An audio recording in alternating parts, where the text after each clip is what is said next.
नमस्कार दोस्तों, आज हम आपको बताएंगे कि एनीमिया क्या होता है। ज़्यादातर लड़कों लड़कियों में ये है कि एनीमिया और जॉन्डिस को एक चीज़ मानते हैं। एनीमिया का मतलब है कि एचपी का कम होना, हीमोग्लोबिन का कम होना। हीमोग्लोबिन जो है रेड ब्लड सेल में लगभग एक तिहाई हिस्सा होता है। तो आरबीसी रेड ब्लड सेल जो हैं वो ऑक्सीजन से जुड़ते हैं और ऑक्सी हीमोग्लोबिन बनाते हैं हमारे फेफड़ों में, और टिश्यू में चले जाते हैं। वहाँ कार्बन डाइऑक्साइड जो है उनके साथ जुड़ती है, ऑक्सीजन अंदर चली जाती है।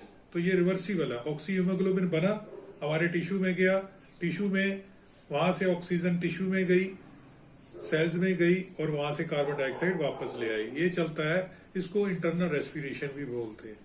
तो HB basically haemoglobin is entirely different from blood. जो ब्लड है वो 4.5 से 5 लीटर है, वो तो पूरा उसमें प्लाज्मा है, लिक्विड पोर्शन है, आरबीसी है, डब्ल्यूबीसी है, प्लेटलेट्स हैं, तो बहुत सारी चीजें हैं।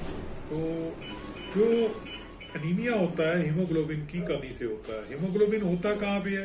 हीमोग्लोबिन हमारे आरबीसी के सेंटर में होता है, एक तिहाई हिस्सा उसको ऑक्यूपाई करता है। एनीमिया और आयरन डेफिशिएंसी में डिफरेंस है।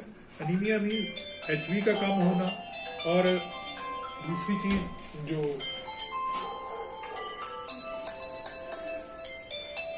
दूसरी चीज की जो एचबी है, एचबी का कम होना मीन्स एनीमिया है। और आयरन डेफिशिएंसी मीन्स आपके शरीर में आयरन की कमी हो जाना, आपके शरीर में किसी वजह से आयरन की कमी हो जाना। अब आयरन की कमी किस वजह से हो सकती है? आप खा कम रहे हो,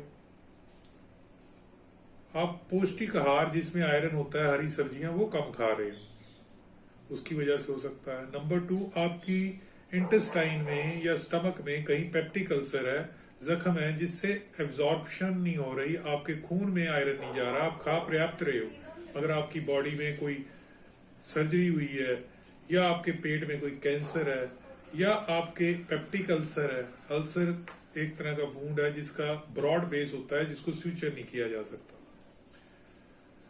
तो या फिर एक और रीजन हो सकता है कि आपके आरबीसी टूट बहुत रही है, हेमोलिटिक एनीमिया कहते हैं उसको, तो आपके शरीर में कमी हो रही है। या एच पाइलोरी एक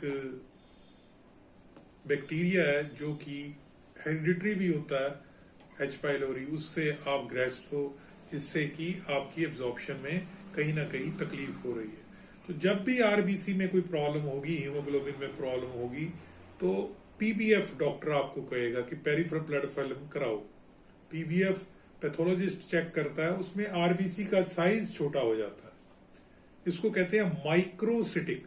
अगर आरबीसी का साइज कम हो जाए, श्रिंक हो जाए, उसको माइक्रोसिटिक कहते हैं। अगर बढ़ जाए तो मैक्रोसिटिक। मैक्रो मीन्स बड़ा, माइक्रो मीन्स छोटा।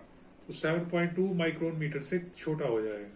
जो उसके बीच में वाला एरिया, 1/3 एरिया जो एचपी हीमोग्लोबिन ऑक्यूपाई करता है, वो पेलर हो जाएगा, वो एरिया पीला हो जाएगा, ज्यादा हो जाएगा, उसको हम कहेंगे हाइपरक्रोमिक। तो जब भी आयरन डेफिशिएंसी एनीमिया होगा तो उसकी पहचान है, पीबीएफ में आपका आरबीसी छोटा हो जाएगा, और उसके बीच में जो कलर पोर्शन है वो पेलनेस में तब्दील होकर बड़ा हो जाएगा। उसको हम क्या कहेंगे? Microcytic hyperchromic anaemia. तो हाइपरक्रोमिक मीन्स कि सॉरी हाइपोक्रोमिक, हाइपोक्रोमिक में वो पेलरनेस बढ़ जाएगी। हाइपोक्रोमिक कहना है और माइक्रोसिटिक कहना है। अब दोस्तों इसमें क्या होगा? आपके चेस्ट में पेन होगा, सांस लेने में तकलीफ होगी, हार्ट बीट जो है आपकी बढ़ जाएगी, टेक्निया हो जाएगा, और आपकी आंखों में पीलापन आएगा, आपके जो लिप्स हैं कॉर्नर्स में वो कट पड़ जाएगा, किलोसिस कहते हैं उसको। आपकी जीभ जो है, जीभा, टंग, वो रेड हो जाएगी या बीफी हो जाएगी। तो ये कुछ संकेत हैं। आपका कंफ्यूजन होगा दिमाग में, और सुस्त रहेंगे आप। सीएनएस नर्वस सिस्टम में भी आपको ये चीज हो सकती है। यूरिन का कलर बदल सकता है, स्किन पेल हो जाएगी, आंखों भी पेल हो जाएंगी, सांस का, हार्ट का सारा चक्कर व्यू एक एनीमिया की वजह से। तो दूसरा, जब आप आयरन की टैबलेट लेते हो तो कई लोगों को इससे डायरिया, नोजिया, वॉमिटिंग हो जाती है, कईयों को रेयरली इसकी कॉन्स्टिपेशन भी हो जाती है।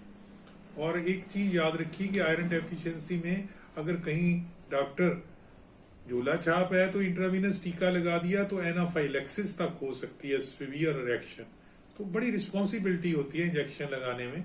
और जो इंट्रामस्कुलर इंजेक्शन होता है वो जेड टेक्निक से लगाया जाता है, क्योंकि उसमें कहीं आयरन लीक ना हो जाए, आयरन डेक्स्ट्रॉन अगर वो लीकेज हो गया तो प्रॉब्लम होती है। उसको जेड टेक्निक, एक स्पेशल टेक्निक है, उससे लगाया जाता है। कोशिश की जाती है आयरन को यहाँ डेल्टोइड में ना लगा के ग्लूटियल में लगाना, खासकर लड़कियों में, क्योंकि ये पोर्शन ग्लैमरस रूप से अगर वो स्टेन छोड़ गया, कलर छोड़ गया, तो नेचुरली डॉक्टर को कंडेम करेगी लड़की, क्योंकि स्टेन नहीं होना चाहिए अगर वो कोई कलर छोड़ता है।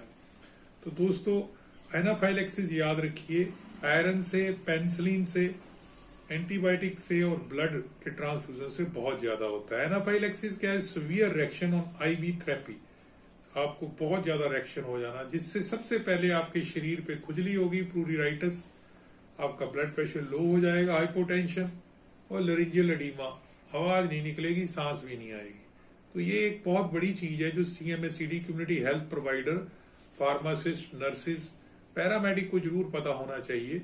खासकर वो लोग जो कि किसी भी छोटी मोटी एलिमेंट में इंजेक्शन की तरफ भागते हैं, उनके लिए बहुत बड़ा लेसन है कि जब हम कोई इंजेक्शन लगाते हैं तो रिस्पॉन्सिबिलिटी भी बड़ी बढ़ जाती है हमारी।